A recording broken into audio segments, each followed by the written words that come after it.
Hey, what's going on, card collectors? It's Ken with Ken's Cardboard, and got another video for you today. Today, I'm gonna do a little VR video response for my buddy Shane over at Shoebox Legends. He has reached 400 subscribers, and he's only been doing this for, I think maybe a little more than 2 years. So, congratulations, Shane, on that.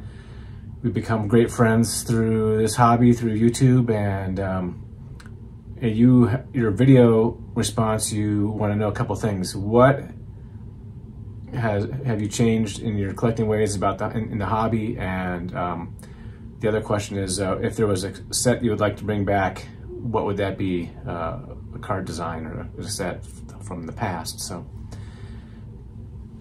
I've been collecting now for almost 46 years. I know I look much younger. I don't even look like I'm 46, but I am. So, but from the first packs that I opened were 1977 Star Wars cards to 1978 baseball. Those were my first things I collected.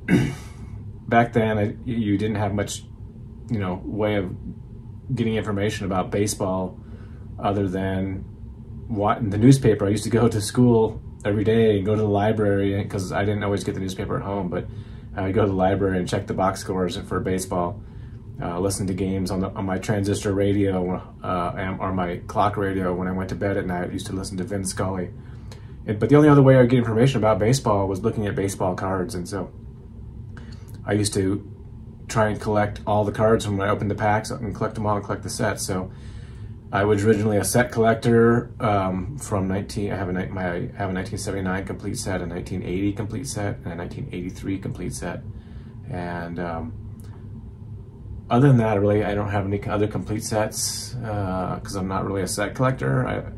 But that was kind of one of the first changes I went into. And then in the background, you can see I changed my ways of collecting in the 80s when I became, joined the crowd, the bandwagon as a Pete Rose fan, because he was heading for that, the most hits lifetime to pass Ty Cobb. So, I started collecting Pete Rose. Here's one of my favorite Pete Rose cards here.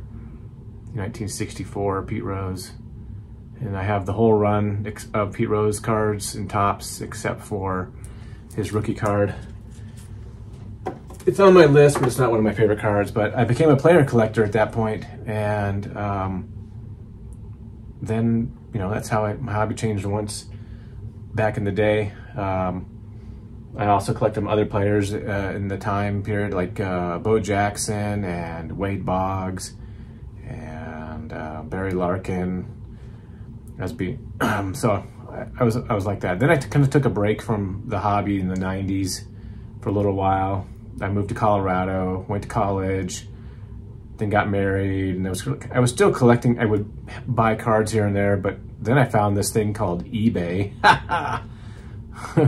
What a thing that's become, eBay. Ooh, I became a huge Broncos fan when I came here, and started collecting football cards, and I started buying cards off of eBay instead of going to the local card shop or, flea market or something to find cards. And I became a huge Broncos fan, and my favorite player was Ed McCaffrey. Here's one card that I got signed by Ed McCaffrey. This is a cool Flair dual image card. Love the 87 in the background, and got that autographed. Flair Showcase. Speaking of brands you'd like to see back, Flair Showcase is one of them. One of the two brands one of my favorite brands. So I collected Ed McCaffrey for a while, and I have a whole binder full of his cards.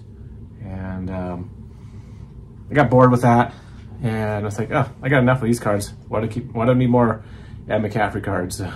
So I switched.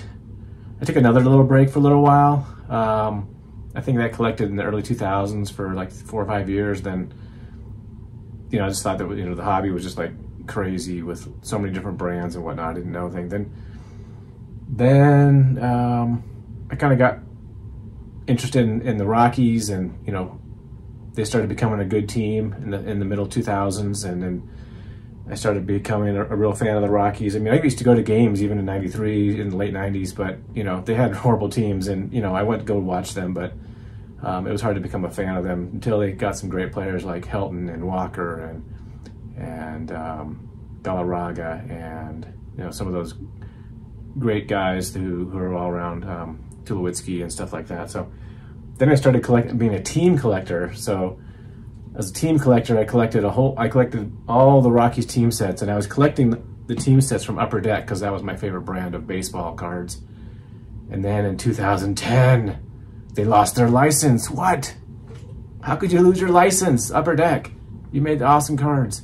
So then I went back and got all the top sets because they're still running apparently. So I have all the Upper Deck sets of the Rockies as well as the top sets. I still collect those. I still collect the set every year of tops, but it's not my main focus. And I used to collect a lot of Rockies too, and I have several binders full of Rockies, but I don't collect. I collect a few players here and there, but I still collect Rockies cards, and I like them. It's cool to have the local cards here. And every Sunday, when I used to go to Sunday games, you could get at Rockies games. You could go down to get in line, and you can get autographs from 4 players that were signing that day. So I would get either balls signed. I have like, I don't know, 40 or 50 different baseballs signed by Rockies players. I have some over on my shelf on the side. You've probably seen before in my past videos. But I also got lots of cards signed as well. So that was fun for a while. Then I've changed again. They have these things called graded cards, which I didn't really pay attention to. Like, why would you grade cards? I mean, you can't touch them. They're like locked behind a piece of plastic. And I guess started watching YouTube in the late 20-teens, and 2018, 2019, and understood what these graded cards were. And speaking of 2019 YouTube, that completely changed the way I collect. I had never bought any graded cards before, so in 2019 I started actually buying some graded cards, and I bought several cards I thought were great players. I had some money that I had stashed away, and that I was just messing around in the stock market, and I got tired of messing around. I'm going to buy some baseball cards, and talked to my wife about it. She said, "Sure, doesn't matter to me. If you know what you're talking about." And so she says, "You can do whatever you want." My wife's awesome. Been married 27 years, so I picked up a bunch of cards of MVPs and whatnot, like Trout and Betts and Altuve and Stanton and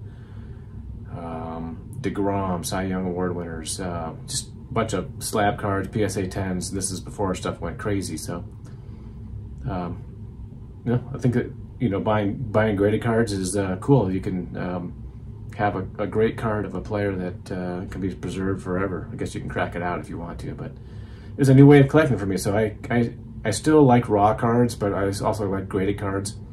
Most of the cards that I buy for long-term investment are graded cards, easier to sell if you want to sell cards. I buy cards and then sell cards to, buy other cards, so help feed my addiction to baseball cards, and hockey cards. I collected hockey cards ever since I moved to Colorado when the Avalanche came here in '96. I have a few hockey cards that I started collecting back in the day, like these Joe Sakic cards here of the Avalanche. His rookie card is O-Pee-Chee and Topps. I have a bunch of Joe Sakic cards in my collection. And recently I've been collecting a lot more hockey cards because I've been following the Avalanche a lot more or less since 2020 when the pandemic hit.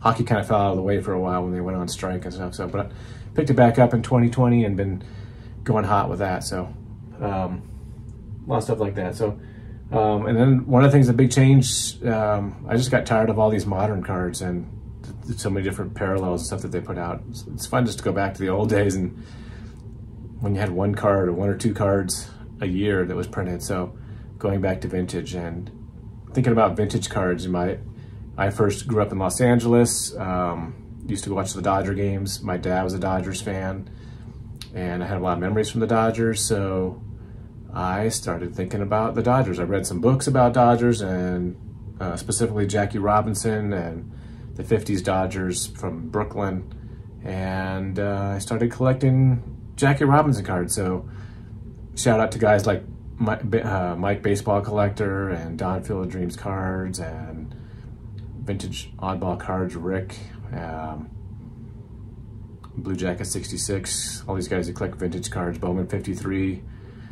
I saw some amazing looking cards that I had never seen in person in my life, so I'm gonna start collecting vintage cards. So I started collecting Jackie Robinson. My first Jackie Robinson was this in 2021. I picked up this Jackie Robinson 1956. I'm on the hunt for a 55 Jackie Robinson right now, in either a 4 or a 5, somewhere around there, if somebody has any for willing to sell. But I picked this card up at the National in 2021. And then got the 54 in 2022. And then I made a trade with my buddy George and picked up this 1950 Bowman, one of my all-time favorite cards. So kind of switched to collecting vintage back in 2020. So that's kind of one of my big changes. I think YouTube has made a huge difference in my collecting and this, you know, learning about graded cards and vintage cards, which really had no idea. I mean, obviously I had some vintage cards with my Pete Rose cards, but I hadn't been paying attention to those for a long time. I bought those in the 80s and never really looked back. So let's switch the camera around and then I'll show you some of the cards that the card set that I'd like to get back. All right, we're back with the wide angle vision over on my desk here. Some of my favorite cards are made by Fleer and they're called Essential Credentials, or EX. You know, like this. This is a 2000 Fleer Skybox, Fleer EX. Look at the shine on these cards. Love that design. That's one of theirs. Then we have this is 2002. Yeah, this is 2002. This is an acetate card. So these are some of the first, I think some of the first acetate cards. I don't know if Topps Tech's had some, but you can barely see through these ones. But this is another cool design that I liked from EX. They have some creative designs, and this is a 2001. No, this is 1998. Stardate 2001.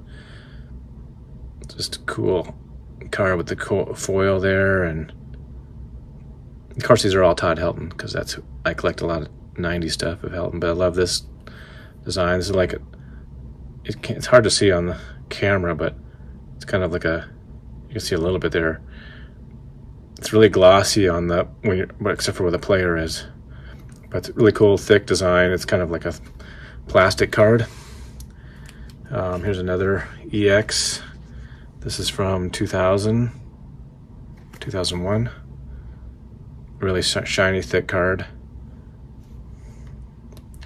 And then this is Exquisite. This is another frame / acetate card. Cool design. I really like this design. Very creative. I think this is 1999 from EX.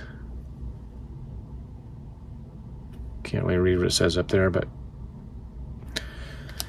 And then here's another acetate card from EX. Love this one. It's got foil, rainbow foil, acetate, thick card, Century Skybox. It's just a beauty.